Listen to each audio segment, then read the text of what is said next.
പറഞ്ഞത് സത്യം തന്നെയാണ്.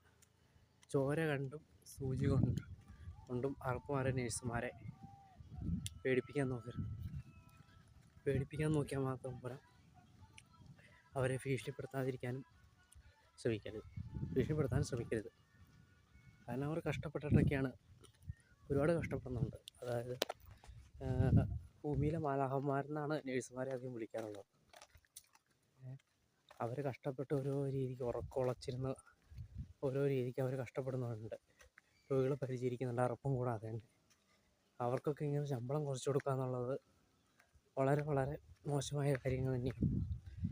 ഇനിയെങ്കിലും അവർക്ക് ശമ്പളം, അത് പണ്ട് തൊട്ടേ ഉണ്ട്, ആദ്യമായിട്ട് തുടങ്ങുകയല്ല, കുറച്ച് വർഷങ്ങൾക്ക് മുമ്പ് ഉണ്ടായിരുന്നു ഇതുപോലെ സമരങ്ങളൊക്കെ ഉണ്ടായിരുന്നു. കാരണം ഇപ്പോൾ നേഴ്സുമാർ എവിടെയും വേണം.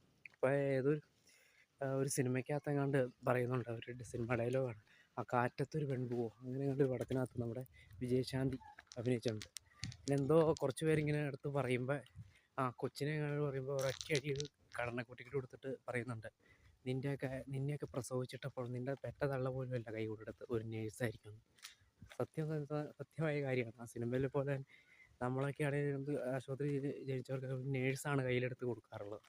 അപ്പോൾ അത്രയും ഡെഡിക്കേഷൻസൊക്കെ ആയിട്ടാണ് അവർ ചോരയും മാംസവും കണ്ട് അറപ്പ് മാറി നമുക്ക് വേണ്ടി രാവിലോലം ഡോക്ടറുടെ കൂടെ നിന്ന് പരിചരിച്ചുകൊണ്ടിരിക്കുന്ന വ്യക്തികളാണ് ഈ നേഴ്സുമാർ. അവരുടെ ശമ്പളം, അവർക്ക് ന്യായമായ ശമ്പളം തന്നെ വേണം. അത് കൊടുക്കാൻ ഇനി സർക്കാർ, ഇപ്പോഴും ഭരിക്കുന്ന സർക്കാർ, ഇനി വരാൻ പോണ സർക്കാരായാലും കൊടുക്കാൻ ബാധ്യസ്ഥരാണ്.